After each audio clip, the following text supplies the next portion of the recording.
Hello everyone, welcome to grade 8 sessions of subject civics, and today we are discussing chapter number 7 and the chapter name is understanding marginalization. This is your 5th session. तो बच्चों हम लोग class 8 का subject civics discuss कर रहे हैं और इसमें चैप्टर नंबर 7 डिस्कस कर रहे हैं. चैप्टर का नाम है अंडरस्टैंडिंग मार्जिनलाइजेशन और ये आपका 5th सेशन है. So let's start with it. तो एक बार ब्रीफ रिकैप कर लेते हैं कि लास्ट क्लास में हम लोगों ने क्या क्या कंप्लीट कर लिया था and after that we will continue with our discussion. So students, in our last class we were talking about Adivasis and development. तो आप लोगों ने देखा कि जब कॉलोनियल टाइम की बात करते हैं सो कॉलोनियल टाइम पे जो भी empire that is the British empire जो हमारे कंट्री में रूल कर रहे थे, so they heavily depended on the forest. और फॉरेस्ट रीजन में कौन रह रहा था? So the Adivasis that is the tribal communities.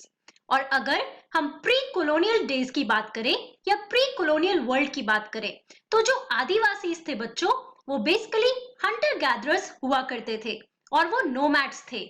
इसका क्या मतलब होता है कि वो एक जगह से दूसरी जगह हमेशा मूव ऑन करते रहते थे, right? And they used to practice shifting cultivation, जिसके बारे में आप लोगों ने ज्योग्राफी में भी पढ़ा है. इसे हम स्लैश एंड बर्न एग्रीकल्चर भी कहते हैं. लेकिन धीरे धीरे सिनेरियो चेंज होने लगा और वो क्यों हुआ? It was because of economic reasons और बहुत सारे नए पॉलिसीज आए थे जो कि रिलेटेड थे फॉरेस्ट से. तो बहुत सारे नए फॉरेस्ट लॉज आने लगे जिसकी वजह से जो ट्राइबल ग्रुप्स थे या ट्राइबल कम्युनिटीज थे बच्चों, उनको अपने एरिया से जो उनका घर हुआ करता था वहां से माइग्रेट करना पड़ा. वहां से उन्हें डिस्प्लेस किया जाने लगा और that was only for some selfish needs. For example, अगर प्राइवेट इंडस्ट्रीज को कोई माइनिंग इंडस्ट्री या कोई डिफरेंट इंडस्ट्री वहां पे बनाना है तो इसके लिए ट्राइबल ग्रुप्स को उस जगह से माइग्रेट करना पड़ा. उसके अलावा in the need of land for agriculture. तो ऐसे बहुत सारे रीजंस थे जिसकी वजह से माइग्रेट करने लगे Adivasis from the forest region to other region and that led to the loss of livelihood and also food. और इसी की वजह से उसके बाद ट्राइबल ग्रुप्स सिटीज में माइग्रेट करने लगे इन सर्च ऑफ वर्क, ताकि उनको कुछ पैसे मिले जिससे वो अपना लाइवलीहुड सस्टेन कर सके. लेकिन हमने ये भी देखा कि काफी कम यानी लो वेजेस के उन्हें काम मिल रहे थे, जिसकी वजह से अगर हम इंडिया के फिगर्स देखें तो पॉवर्टी लाइन के नीचे आपको देखो मोर देन मेजॉरिटी जो हमारे सेक्शंस है वो ट्राइबल ग्रुप्स आ जाते हैं, right? And it also led to the malnourishment among the tribal children और लिटरेसी रेट भी काफी कम हो गया था. तो ये सारे रेपरकशंस थे जो ट्राइबल ग्रुप्स को देखना पड़ा because of the displacement from their own land. तो ये सारे इंपॉर्टेंट पॉइंट्स लास्ट क्लास में कवर किया था. Now let's move on to our next topic here, that is minorities and marginalisation. यहाँ पे आप लोग एक और टर्म देख रहे हो जो है माइनॉरिटीज. इसके पहले हमने आदिवासीज का एग्जाम्पल लिया और हमने समझा कि हमारी सोसाइटी में मार्जिनलाइजेशन होता कैसे है और क्यों होता है. तो बहुत सारे वेरियस रीजंस भी थे such as economic, social, cultural, political and so on. अब यहाँ पर हम माइनॉरिटीज की बात करने वाले हैं. So the term minority is most commonly used to refer to communities that are numerically small in relation to the rest of population. तो आप लोगों को दो टर्म के बारे में पता होगा. एक टर्म है हमारा माइनॉरिटी और दूसरा मेजॉरिटी. मेजॉरिटी कहने का मतलब है जो डोमिनेंट ग्रुप है. और डोमिनेंट ग्रुप क्यों होते हैं? क्योंकि उनके जो नंबर्स है बच्चों वो काफी ज्यादा होते हैं. और ठीक उसका ऑपोजिट होता है माइनॉरिटी ग्रुप. अब अगर हम माइनॉरिटी ग्रुप की बात कर रहे हैं तो this term is used for communities that are numerically small in relation to the rest of population. अगर हम अपने कंट्री इंडिया की बात करते हैं, इंडिया में आपको बहुत सारे कम्युनिटीज मिलेंगे, है ना, डाइवर्स ग्रुप। हम क्लास 6 से ये टॉपिक के ऊपर डिस्कस कर रहे हैं, जिसमें हम लोगों ने डाइवर्सिटी में देखा कि इंडिया में डिफरेंट रिलीजन्स के, डिफरेंट कम्युनिटीज से बिलोंग करते हुए डिफरेंट लोग यूनाइटेड एक जगह पे रहते हैं, राइट। लेकिन कुछ कम्युनिटीज का जो नंबर है पॉपुलेशन के टर्म्स में वो काफी छोटा होता है, काफी कम होता है, और वैसे ही ग्रुप्स को माइनॉरिटीज कहा जाता है। ओके, अब माइनॉरिटी को कैसे हमारे सोसाइटी में मार्जिनलाइज किया जाता है, ये हम इस टॉपिक में समझने वाले हैं। So, it encompasses issues of power, access to resources and has social and cultural dimensions. तो अगर हम बात कर रहे हैं about the minority group और क्यों उन्हें marginalize किया जाता है, तो इसके भी वही हमारे जो main factors है, that is your economic power, lack to access of resources, lack to the access to resources and also some of the cultural dimensions, right? The Indian Constitution recognizes that the culture of the majority influences the way in which society and government might express themselves. तो हमारा जो Indian constitution है बच्चों, जिसके basis पे हमारा country govern किया जाता है, सो हमारे इंडियन कॉन्स्टिट्यूशन में ये रिकॉग्नाइज किया गया है that the culture of the majority यानी कि जो डोमिनेंट ग्रुप है, जिनका नंबर पॉपुलेशन के टर्म्स में बाकी कम्युनिटीज से ज्यादा है, राइट, तो वो हमारे मेजॉरिटी कम्युनिटीज हो जाते हैं। तो उनका जो कल्चर है, it influences the way in which society and government might express themselves. तो यही जो डोमिनेंट ग्रुप या जो मेजॉरिटी ग्रुप होते हैं बच्चों, ये हमारे गवर्नमेंट को या हमारे सोसाइटी को कि किस तरीके से एक्सप्रेस किया जाए, किस तरीके से रन किया जाए, इसको काफी इन्फ्लुएंस करते हैं। क्यों? क्योंकि वो डोमिनेंट ग्रुप से बिलोंग करते हैं। तो आप लोगों ने क्लास 7 में भी बहुत सारे एग्जाम्पल्स पढ़े थे, जिसमें हमने देखा कि हमारे गवर्नमेंट में अगर मेजॉरिटी रूल हो तो फिर कितना बुरा हो सकता है, राइट। तो माइनॉरिटी ग्रुप को कैसे सप्रेस किया जाता है। तो in such cases size can be a disadvantage and lead to the marginalization of the relatively smaller communities. और अगर हम बात करते हैं, so this difference between the majority community and the minority community, ये एक बहुत ही बड़ा disadvantage होगा। किसके लिए? Obviously for the smaller communities, जिनका साइज छोटा है, मतलब एक पर्टिकुलर कम्युनिटी के लोग अगर बहुत ही कम रह रहे एक रीजन में, और उस रीजन में मेजॉरिटी अगर डिफरेंट रिलीजन के लोग हैं, तो जाहिर सी बात है कि जो भी रूल्स होंगे, जो सोसाइटी होगा, वो उनके अकॉर्डिंग वर्क करेगा, वो उनके अकॉर्डिंग एक्सप्रेस किया जाएगा। तो यही पॉइंट है बच्चों जो यहाँ पर हमें समझना है। सो बेसिकली इसके लिए हमारे इंडियन कॉन्स्टिट्यूशन में कुछ इंपॉर्टेंट राइट्स है। Thus, safeguards are needed to protect minority communities against the possibility of being culturally dominated by the majority. तो आप लोगों ने इंडियन कॉन्स्टिट्यूशन के बारे में क्लास 7 में भी पढ़ा है, क्लास 8 के शुरुआत में भी पढ़ा, राइट। और उसमें हमने देखा कि हमारे कॉन्स्टिट्यूशन में बहुत सारे इंपॉर्टेंट फंडामेंटल राइट्स हैं, जो इंडिया में हर एक सिटीजन के पास है, चाहे वो मेजॉरिटी ग्रुप से हो या माइनॉरिटी ग्रुप से हो। इसके अलावा जो हमारे माइनॉरिटी कम्युनिटीज है बच्चों, उनके लिए कुछ इंपॉर्टेंट राइट्स है, so that they can be saved from the culturally dominated by the majority group. So basically बहुत सारे सेफगार्ड्स हैं दैट आर नीडेड, और इसीलिए हमारे कॉन्स्टिट्यूशन में बहुत सारे इंपॉर्टेंट राइट्स हैं to protect the minority group, ताकि जो मेजॉरिटी ग्रुप है वो इनको डोमिनेट नहीं कर सके। They also protect them against any discrimination and disadvantage that they may face.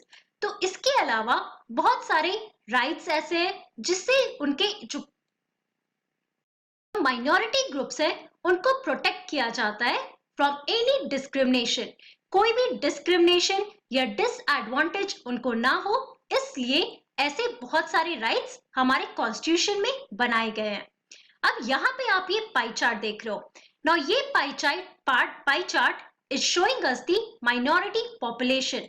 तो यहाँ पे आप जो ग्रीन कलर देख रहे हो, सो हम रिलीजन वाइज अगर देखते हैं तो हिंदूज आप देखो 82%, अगर हम मुस्लिम्स की बात कर रहे हैं 12.1%, उसके अलावा बुद्धिस्ट, सिख्स या फिर अदर्स, क्रिश्चियंस और जैन्स, ये हमारे सारे माइनॉरिटी पॉपुलेशन में आ जाते हैं। क्यों?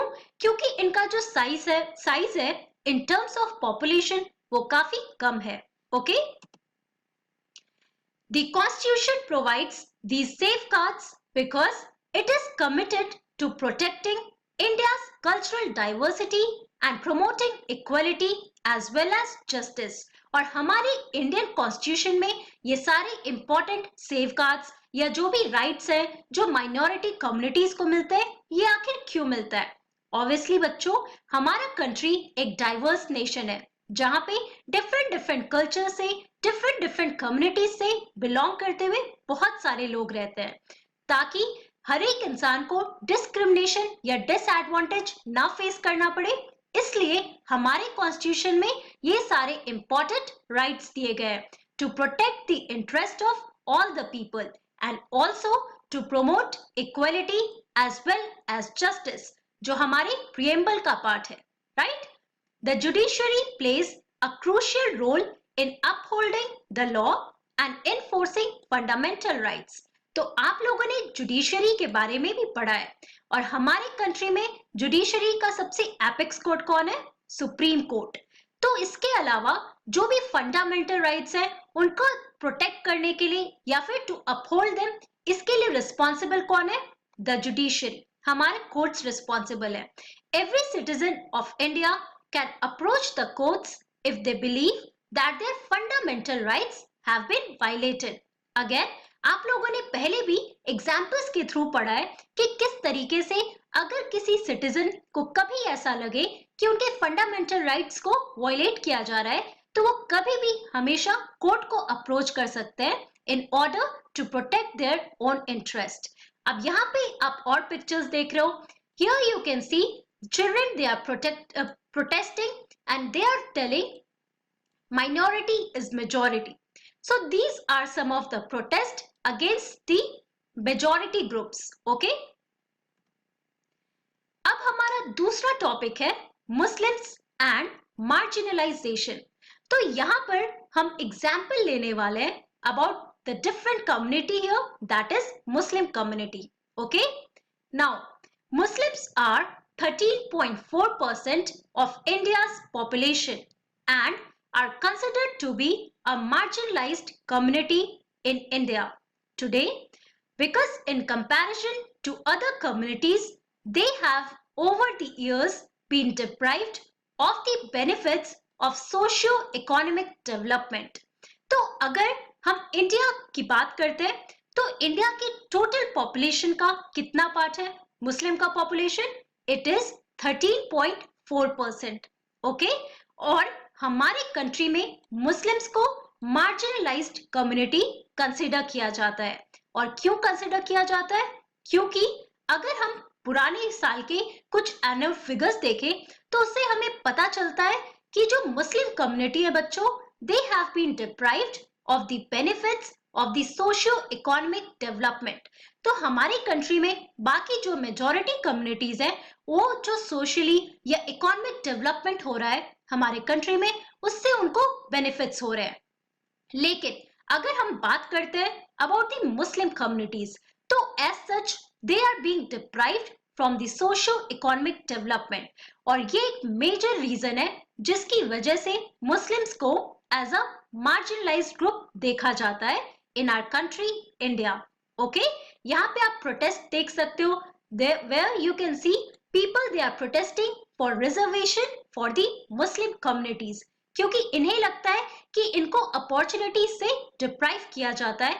और जहां तक अगर हम फिगर्स की बात करें, अगर हम पुराने साल को के एनुअल फिगर्स को देखें, तो ये कहीं ना कहीं सच है that they are deprived from all the benefits. Okay, अब यहाँ पे हम लोग 3 डेटा देखने वाले हैं। So let me tell you first.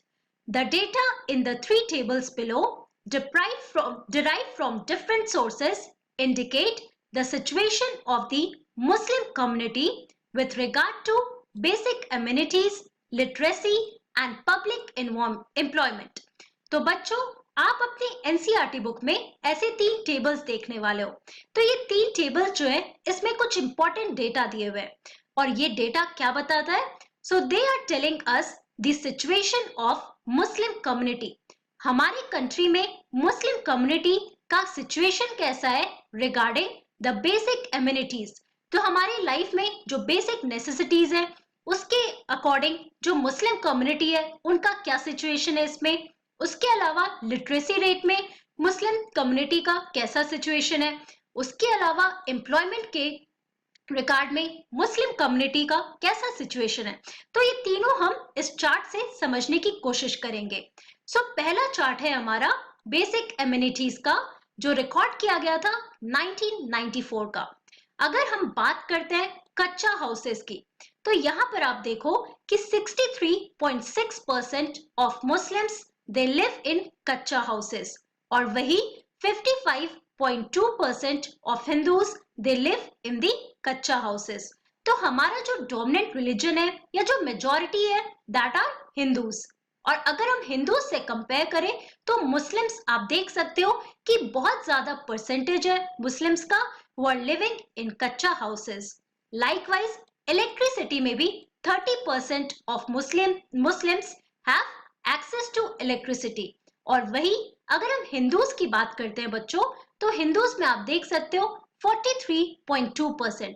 अब यहाँ पे आप देखो ये हमारे बेसिक एमिनिटीज है लेकिन कितना मार्जिन है कि बहुत कम परसेंटेज मुस्लिम कम्युनिटी के लोगों को इलेक्ट्रिसिटी मिल रहा है उनके घर पे, है ना। उसके अलावा आप वाटर का भी देख सकते हो। नाउ हमारा दूसरा चार्ट है लिटरेसी रेट का that is done by religion. अब ऑल में आप देखो 65% लिटरेसी रेट है और रिकॉर्ड किया गया है 2001 सेंसस के अकॉर्डिंग। हिंदूज का लिटरेसी रेट 65%, मुस्लिम्स का literacy rate 59%, Christians 80%, Sikhs 70%, Buddhist 73 and Jains 94। तो यहाँ पर अब आप सारे को कंपेयर करोगे तो सबसे कम किसका है? सबसे कम लिटरेसी रेट है मुस्लिम्स का, राइट। यहाँ पे भी इन्हें डिप्राइव किया गया है फ्रॉम गेटिंग एजुकेशन। ऑल्सो अगर हम पब्लिक एम्प्लॉयमेंट ऑफ मुस्लिम्स की बात करते हैं तो 13.5 पॉपुलेशन जो इनका है उसमें 3 IAS, 4 IPS, 1.8 IFS। तो टोटल आप पब्लिक सेक्टर की बात करो तो 3.3% है। स्टेट की अगर हम बात करते हैं तो 10.8 और बैंक्स और RBI में 2.2। तो ये हमें बताता है कि मुस्लिम कम्युनिटीज कितने मुस्लिम कम्युनिटीज या कितने परसेंटेज ऑफ मुस्लिम पॉपुलेशन को पब्लिक एम्प्लॉयमेंट हमारे कंट्री में मिला है। और यहाँ पे आप देख सकते हो कि काफी कम है, right. So we can say that जो भी बेसिक नेसेसिटीज है चाहे वो इलेक्ट्रिसिटी हो या फिर एजुकेशन हो या फिर जॉब अपॉर्चुनिटीज हो तो उन्हें इन सब चीजों से कम बेनिफिट नहीं मिला है and that is why they come under the marginalised group here. Okay, so please go through this table here. तो बच्चों आज की क्लास में हम लोगों ने क्या पढ़ा? In today's class we talked about minorities and marginalisation. उसके बाद हमने मुस्लिम्स एंड मार्जिनलाइजेशन के बारे में कंप्लीट किया है। Now in our next class, we are going to continue this topic of Muslims and marginalization. So that's all for today. Thank you very much. Have a nice day.